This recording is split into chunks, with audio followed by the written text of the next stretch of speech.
Hello and welcome to Junior Achievement's virtual speaker series. Today, our topic is going to be businesses borrow money to grow and succeed. And our special guest today is Andrew Finkle. And Andrew is the Senior VP Commercial Lending with Iberia Bank, which is a division of First Horizon. Andrew, thank you for joining us today. Good afternoon, Claire. Well, thank you so much. And I know you're an expert on this topic, so maybe we could start by talking about smaller companies first and how they raise capital. Sure. Well, smaller businesses, before they become bankable in a traditional commercial banking sense, typically raise money through private placement and venture capital, through either institutions or wealthy individuals. Some are smaller ones even do friends and family raises. Okay, because I know some of our students in high school already start their own smaller businesses, so that's great to know. So they're already finding ways to get capital for their businesses. Mm-hmm. So how do they transition from a smaller company to become more bankable and therefore qualifying for the higher loans that you deal with?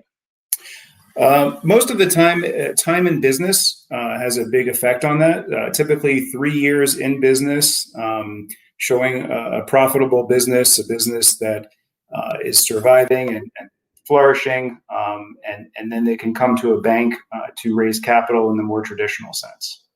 Now, do you work out of a bank, or do you have a network that you've created elsewhere?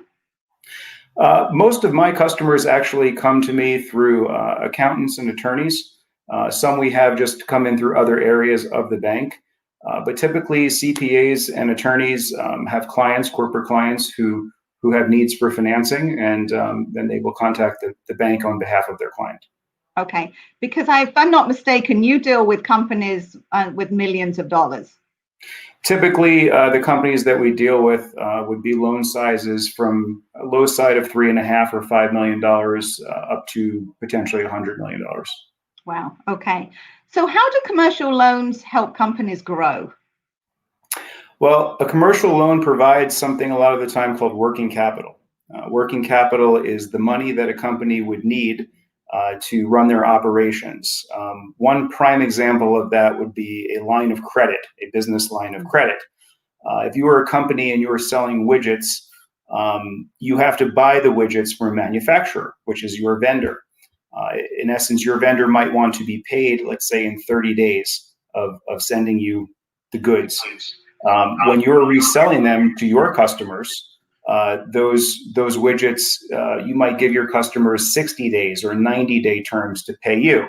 So you have to pay your vendor in 30 days. You're not going to be getting the money from your customers for 60 or 90 days, which is when they can use their bank line to pay their vendors instead of having to wait and pay their vendors late. Vendors don't like that so much. So that line of credit provides them with that working capital to run their business and essentially gap finance the time difference between when they're paying their accounts payable to their vendors and when they collect their accounts receivable from their customers. Okay. And what is your involvement in ensuring that they're successful, that your customers are successful?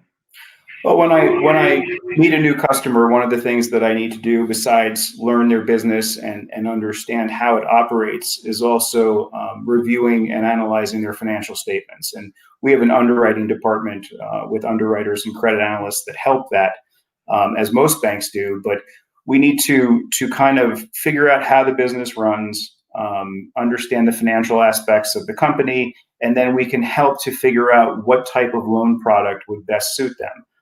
Some companies might need the line of credit that we just discussed. Some might need an equipment loan for purchasing equipment for their manufacturing facility. Other companies might be looking for an acquisition loan because they're going to be buying a smaller company. So part of my job is to kind of identify what they need and what would help them, rather than just to try to sell them whatever product the bank has. We kind of try to be a partner on the financial end and help them where they need the help. Okay.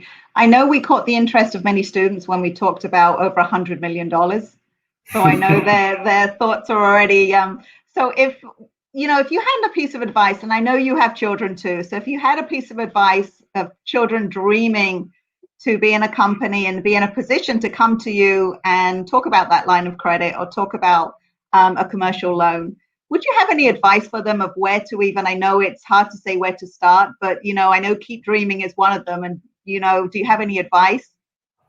Well, people can start a business at any age. When you look at large companies that are now public, even, take Facebook, for example, that was started while the owner was in college.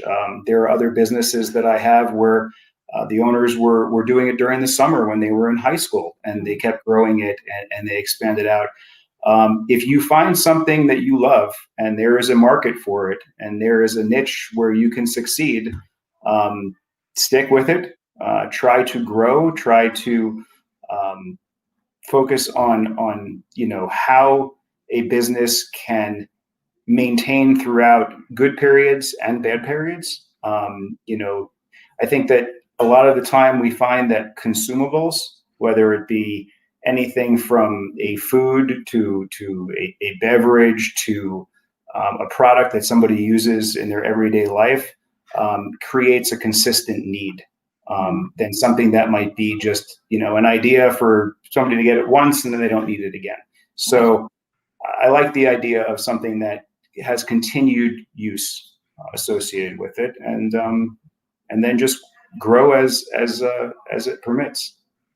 Excellent. Well, thank you so much for the advice, Andrew, and I appreciate you joining us today. Thank you. I appreciate it. Good luck to everybody out there and start.